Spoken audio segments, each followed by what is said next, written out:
My name is Kendrick Fentress, and I'm a member of the UNC Institute of the Environment's Board of Visitors. The Board of Visitors finances the summit each year, and we partner with Keenan Flagler's Ackerman Center to plan the summit.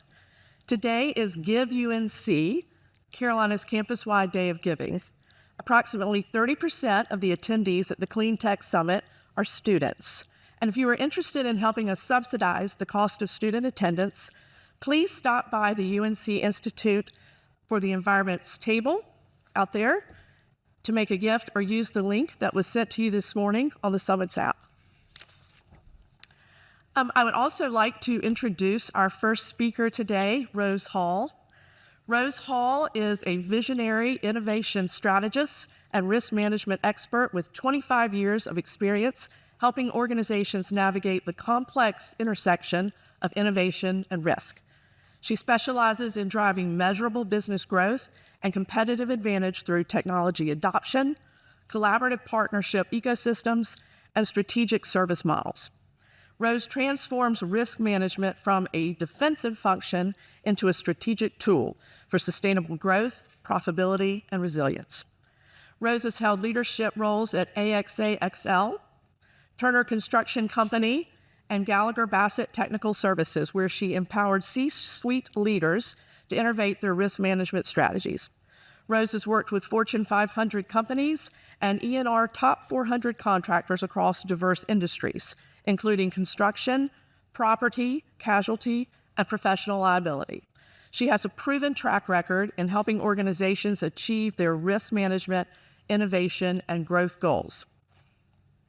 As a co-founder of the AXA-XL ecosystem, Rose developed an entrepreneurial business model that merges insurance and technology to proactively reduce risk and drive sustainable growth. This client-centric ecosystem, with its advanced risk-reward sharing models, has earned innovation awards from Celent, EFMA, and Accenture, and Business Insurance. A recognized thought leader and frequent speaker at industry events, Rose has authored numerous publications and is a sought-after speaker on leadership, insurance innovation, and risk management. Her expertise has been featured in major media outlets, solidifying her position as a leading voice in the field. Rose holds degrees from Rutgers University and Stanford University. She is the recipient of multiple honors, including Insurance Business America's Elite Women in Insurance, Property Casualty 360's Insurance Innovator, and Rutgers Trailblazing Women in Insurance. So please join me in welcoming Rose Hall as our speaker this morning.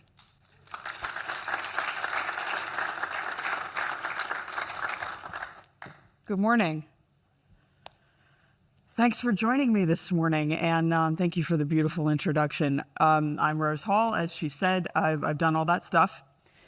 And today we're going to talk about navigating the risks and fueling innovation in the clean energy economy. And I'm going to present some ideas that are designed to get you to think a little bit differently, maybe, about risk and innovation.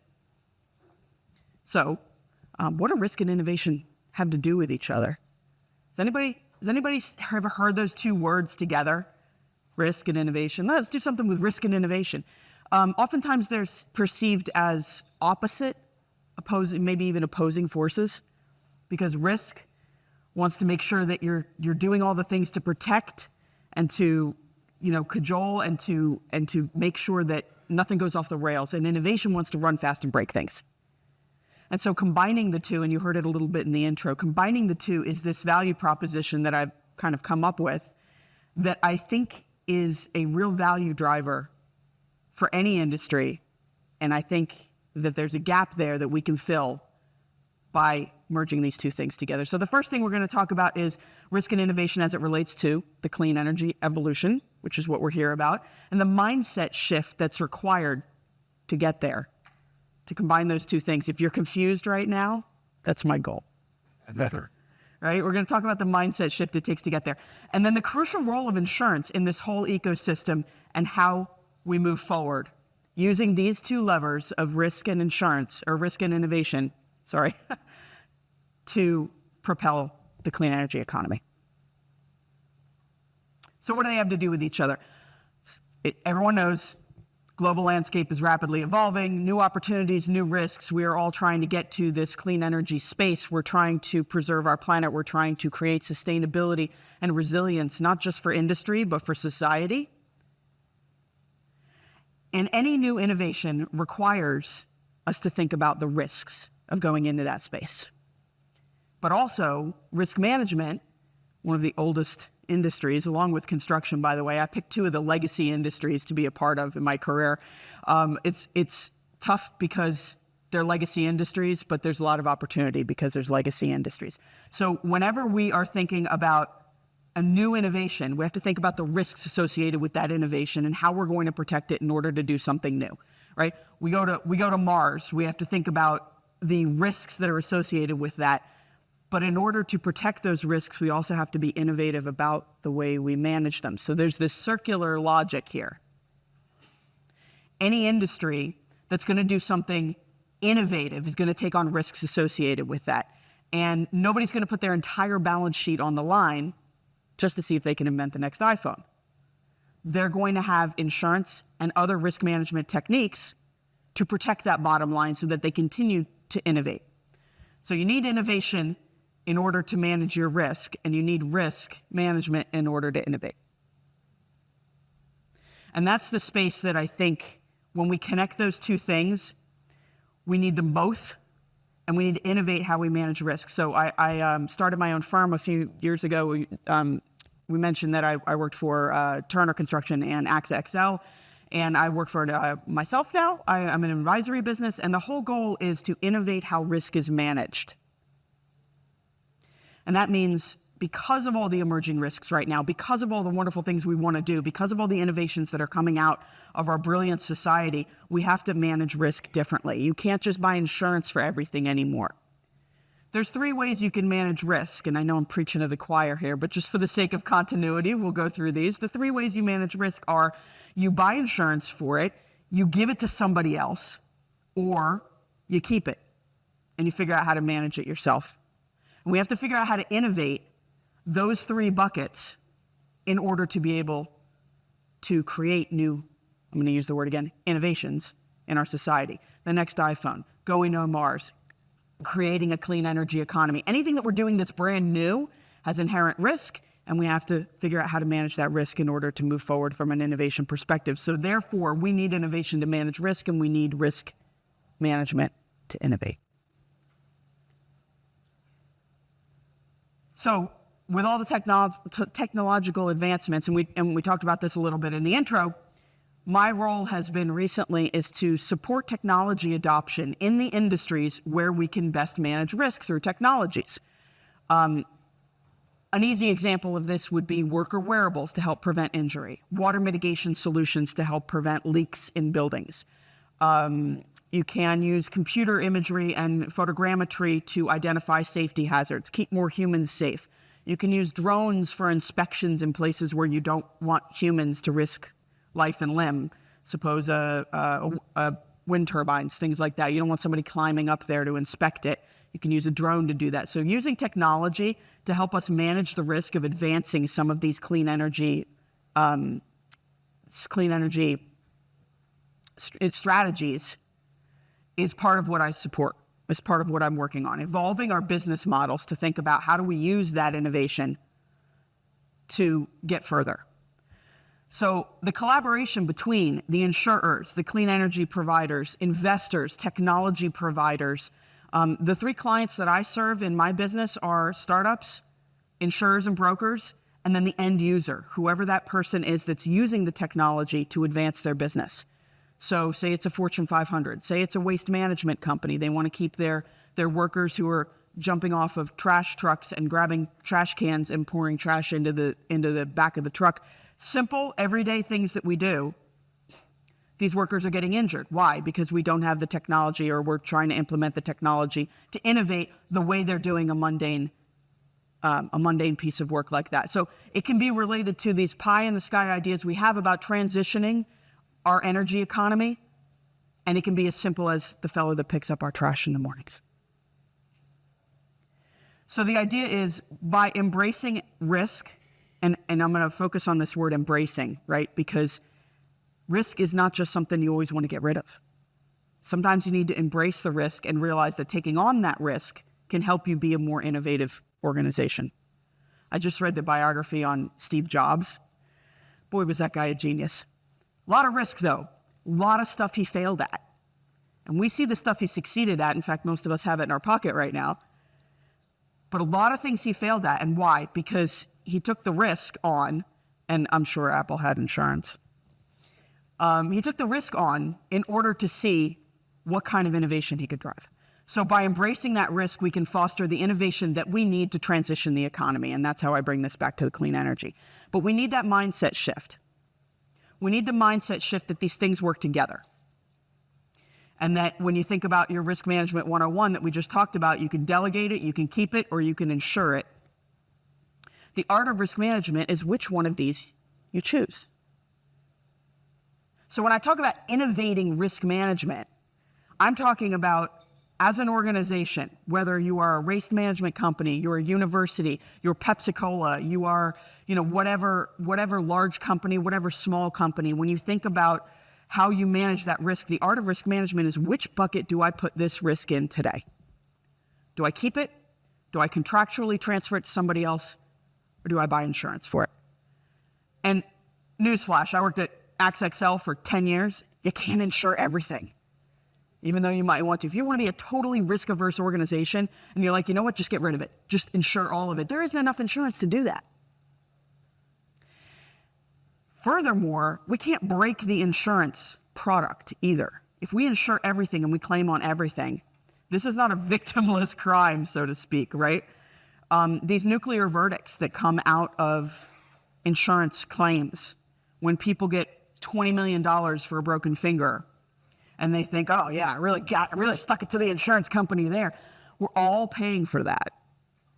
And people wonder why their car insurance goes up, right? We can't break the system. So we have to be very mindful of what, as the insurance company, the insurance organizations have to be mindful of what we choose to insure, what we put out there in the market. Because if we decide to cover everything, then we're just going to bleed out on claims. And then when someone really needs it, it won't be there. COVID's a perfect example. There was all these claims about how COVID was never mentioned in any of the policies. It was completely silent. And the reason is nobody had contemplated a pandemic before. But the problem with all the verdicts coming down that say it needs to be covered because from a societal perspective, people need coverage for this, that's troublesome for the insurers because they can easily go under. And then when we do have something that's actually contemplated in the coverage, your insurance isn't there. I live in California. A lot of homeowners insurers pulled out of California before the wildfires in the Palisades Park. They knew. They'd been doing models on it for years. And they said, if a fire occurs, we're not going to be able to pay all of this out unless you let us raise the rates, and the regulatory organizations wouldn't let them raise the rates. So they said, I'm really sorry, but we got to go. And now we have a societal crisis in California because they broke the product. Right? So we have to be really careful not to break the product.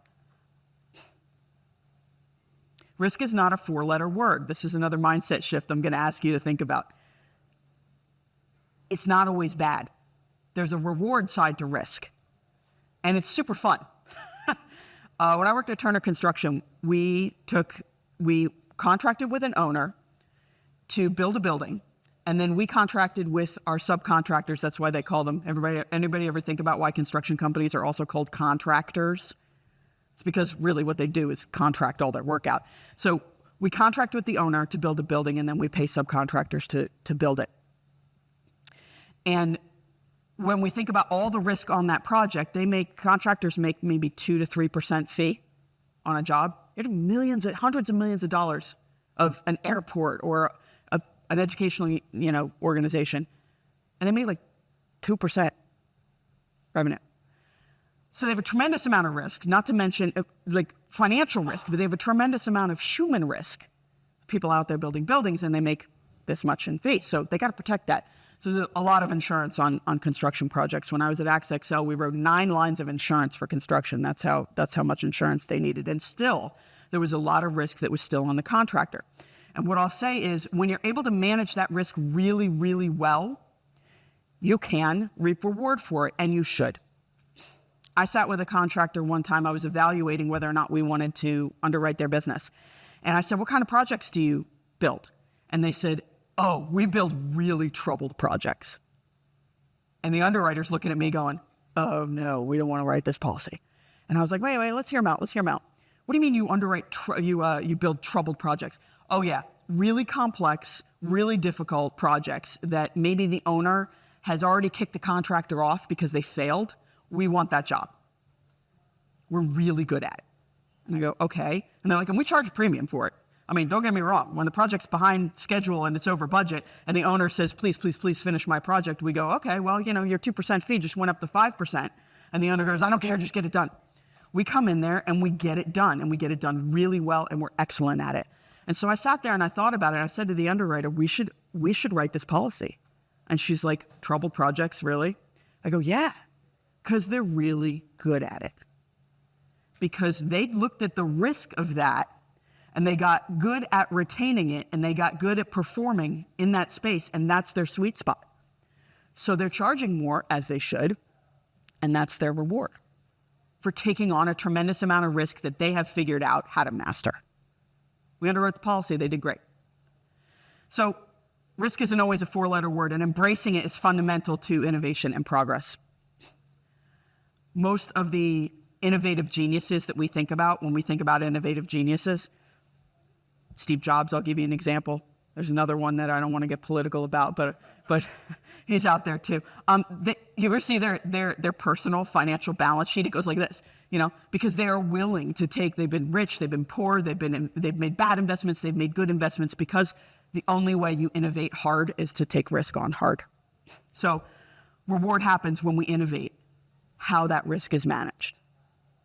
And that's the mindset shift we need. So how does insurance play into this? Insurance, remembering that it's just one of those three pillars. The other ones are for us to play with. The crucial role of insurance is insurers are essential to the clean energy transition, meaning we've got to help energy providers get there. When I was at AXA XL, we first said we are not going to underwrite this sort of client. We're not going to underwrite, fossil fuels are going away. We need to promote clean energy. We're just not going to underwrite, I'm going to use an example, ExxonMobil. Well, that was the wrong way to think about it at the time. Because that company with that balance sheet, with that financial stability, with that proliferation in the market, that is the type of company that can innovate to success more quickly. So maybe we should help them do that instead of just saying, you know what, come back to us when you're all solar. Well, that's not being a partner. That's not being a partner in business. So insurers have a responsibility to help with this transition by insuring ExxonMobil. Now, we're going to look at them and we're going to go, okay, I need to see your plan to become a more sustainable business. If you're going to be fossil fuel for the rest of your existence, we're going to have another conversation. But if you have a plan to get to support this clean energy economy, to support energy transition and electrification of all the things, we're here to support that from an insurance perspective. Yeah, we'll still insure your fossil fuel business, but we want to insure this other part too, because we want to be partners and we want to provide that safety net for you to innovate into the next iteration of what our new energy looks like. So these large organizations, and I work with insurers, I work with large corporations, and I work with startups. And I love it because when you combine the two, the partnership that happens when you combine these types of companies, it's really fantastic. So working at AXA XL, we had market presence, we had a strong balance sheet, we had resources within the organization, we had captive clients. So if we want to do something different, we already have a client set that we can say, hey, we got a new product, check it out. We had market recognition, we had, all the things a large established company had. We had a lot of data, although super messy. What we didn't have was agility. We didn't have a startup culture. We didn't have an innovative mindset. I'm going to tell you that right now. Any legacy organization that tells you that they do is not on the level. But these startups, they come to us and they go, hey, I got a brilliant idea on how you can better manage your risk as an insurance organization. Now, they come with bright ideas. They come with fresh talent. They come with innovative innovative concepts. They come with agility. They move fast. They break things. They come up with ideas we couldn't have come up with because we've been stuck in one industry for however long we've been stuck into it. But they don't have a strong balance sheet. They don't have market recognition. They don't have, you see where I'm going with this? And these two things fit together really nicely, where startups come, and when you partner a large legacy organization with a startup, you get best of both worlds. So helping to reduce things like capital constraints, working with data. So startups, great ideas, no data. They have no data because they started yesterday in the basement with their dog, you know? Some of the best startups have started that way. We have data, but it's super messy, and we need those startups to help us sort through that data. And I understand data was a large part of conversations yesterday. How are we going to manage all this data? How are we going to power these data centers that are supporting all of these innovations that we want? Because every innovation comes from data, it seems, right? And the point is the combination of these partnerships between who's right or wrong, the startups or the incumbents. The answer is neither and both. So although good intention is always out there, major insurers still hold a significant amount of fossil fuel investments, and I think that's good because we're there in that partnership cycle, helping those fossil fuel companies get where they need to go. So we have this, and this is a bit what we talked about in a minute, insurers can be these transition guides. We can help protect that balance sheet. I was with AXXL for almost a decade, and I left in December. So, you know, I still feel like the insurance aspect is a we for me. So, you know, the insurance is that backbone. It's a safety net. It's not meant to be the first line of defense. You're meant to manage your risk in responsible ways, but insurance should be there on the back end. And we should be responsible stewards of that energy transition, upholding the economic stability while we help get there. So the ideas that we talked about just now, innovative insurance strategies like partnering with startups, like partnering with the Fortune 500s that want to change how they're doing things. That's the way we get there, is one step at a time. So these are the 4 things that I think insurers can do to help drive clean energy. Integrate risk-reducing innovations into their insurance products. When I was at AXXL, I mentioned the AXXL ecosystem that won a couple of awards. The ecosystem was a partnership of startups that helped clients reduce risk. So I would help a client. I would help, you know, let's say hotel chain that rhymes with Schmarriott. They've got water leaks. They want to put in a water mitigation technology solution. And I would help them find that technology solution. And then I'd go back to the underwriters and go, look what they've got built into their buildings now.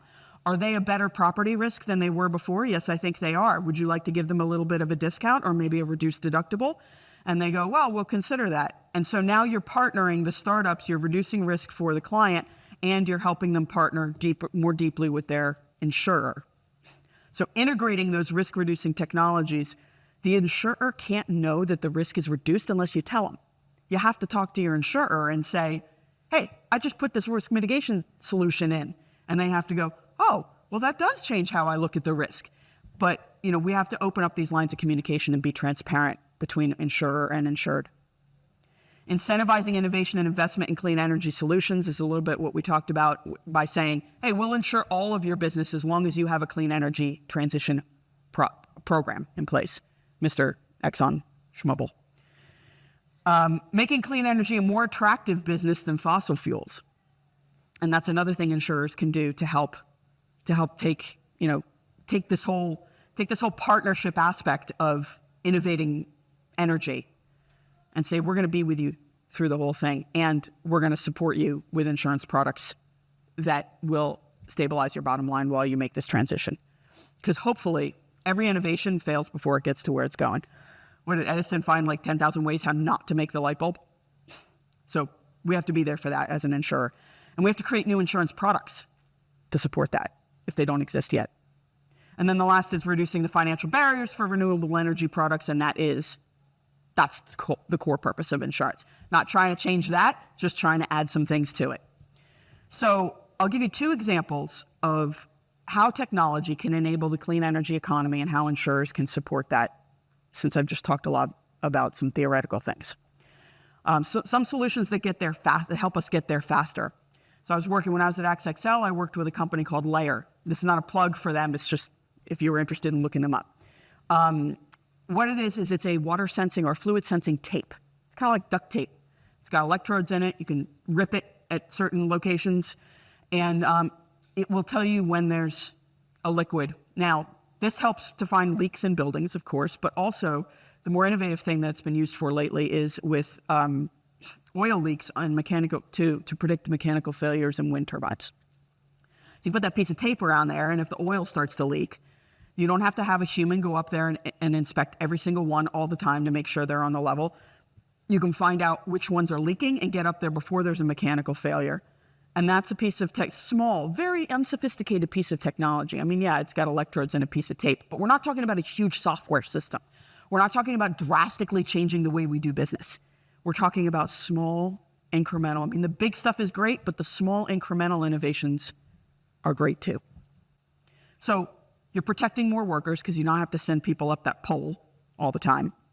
You can use drones inspections to go up there. Something's leaking. You can use a drone inspection as your first line of defense. That's another piece of technology to help find out what's failing on a wind turbine.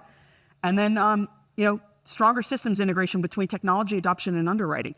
When a client comes to an underwriter and says, I'm using this tape to predict or to forecast a mechanical failure and fixing it before it fails and causes damage and I have to file a claim, that should be interesting and valuable to the underwriter. The underwriter should say, wow, you're a better risk because of that.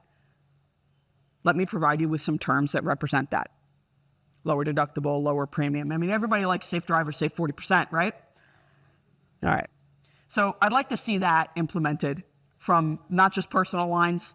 I'd like to see that in the commercial world, and that's what we did at XXL when I was there. Here's another one.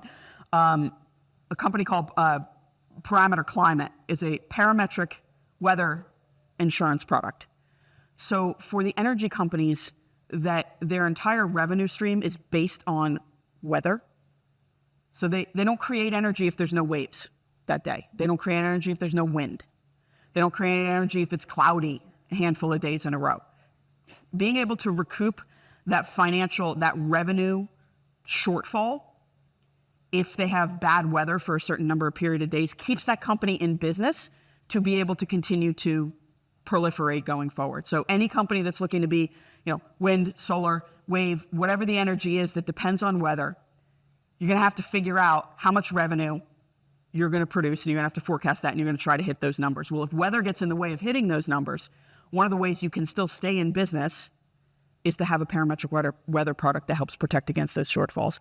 And this company does. It's a friend of mine, not a plug, just an example of a creative way to support clean energy business, which is going to be inherently risky because it's new, inherently risky for a while. How do we help those companies get there faster? So in my mind, the clean energy economy and the path forward here, although it's continuously evolving, we have to make sure that we look at the risks and the rewards of supporting this economy. And that comes from everywhere. That comes from helping them figure out how to contractually transfer the risk they don't want, how to maintain and better manage the risk that they take on, and how to encourage insurers to be a partner in that space. Those three ways we manage risk. But we're going to need to innovate how we do that. Because the risks of today are not the risks of yesterday. And if anybody thinks that the weather's going to look the same in 10 years as it looked in the last 10 years, we got another thing coming, right? So we're dealing with this climate transition. At the same time, we're trying to create alternative energy sources. And it's all very nebulous. We wouldn't be having conferences and thought leadership on this if it was clean cut, right? So we've got to continue to innovate through that. So my call to action for you is, yes, think about the risks of all of this. Yes, make sure we protect the risks of all this, but also let's take a little risk on. Let's innovate how we manage the risk of these things. Let's embrace that risk, because the only way you innovate truly remarkable things is to take a little risk. So we must manage risk in order to innovate, and we must innovate in order to manage risk. That's what I have for you today.